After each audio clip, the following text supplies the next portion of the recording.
Mother earth concept എന്ന് പറയുന്നത് നമ്മുടെ ഭൂമിനെ ഒരു ഭൂമാതാവായിട്ടാണ് നമ്മളെപ്പോഴും പുരാതന കാലം മുതൽക്കേ അങ്ങനെയാണ് നമ്മൾ ഭൂമാതാവായിട്ടാണ് പൂജിച്ച് വരണേ. അപ്പോൾ ശരിക്കും ഭൂമാതാവ് എന്ന് പറയുമ്പോൾ നമുക്ക് നർച്ചറിങ്ങും ഗ്രൗണ്ടിങ്ങും നമുക്ക് സ്റ്റേബിളായിട്ടുള്ള ഒരു എനർജി തരുന്ന ഒരു ബിഗ് കണ്ടൻ്റാണ്.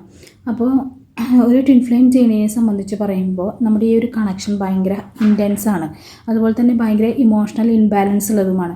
അപ്പോൾ നമ്മൾക്ക് ഒരു സ്റ്റെബിലിറ്റി കിട്ടാനായിട്ട് നമ്മൾ ഗ്രൗണ്ടിങ് ചെയ്യാമെന്ന് പറയും. ഗ്രൗണ്ടിങ് ചെയ്യാമെന്ന് ഉദ്ദേശിക്കുന്നത് നമ്മൾ ഭൂമിയിൽ പാദരക്ഷകളൊന്നും ഇടാതെ നടക്കുമ്പോൾ നമ്മളൊരു ഹീലിംഗ് ആവുമെന്ന് പറയാം.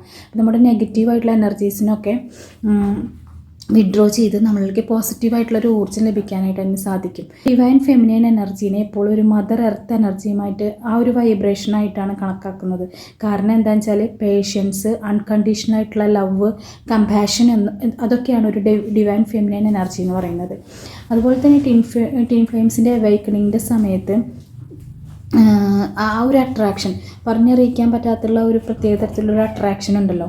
അപ്പോൾ അത് ഈ മദർ എർത്ത് കണക്ഷന് സ്ട്രോങ് ആവുന്നതിൻ്റെ ഒരു സൈനാണ്. അതായത് പ്രകൃതിയോടുള്ള ഒരു അട്രാക്ഷൻ തോന്നുകയെന്ന് പറയും. അതായത് ട്രീസിനോട് നമുക്ക് മണ്ണിൽ നടക്കാൻ, അതുപോലെ തന്നെ ഓഷ്യൻസ്, കടലുകളൊക്കെ പോയി കാണാൻ തോന്നുക. അതെന്തുകൊണ്ടാണെന്ന് വെച്ചാൽ നമ്മുടെ ഫെമിനൈൻ എനർജി ഹൈ വൈബ്രേഷനിലേക്ക് വരുന്നു എന്നുള്ളതാണ്.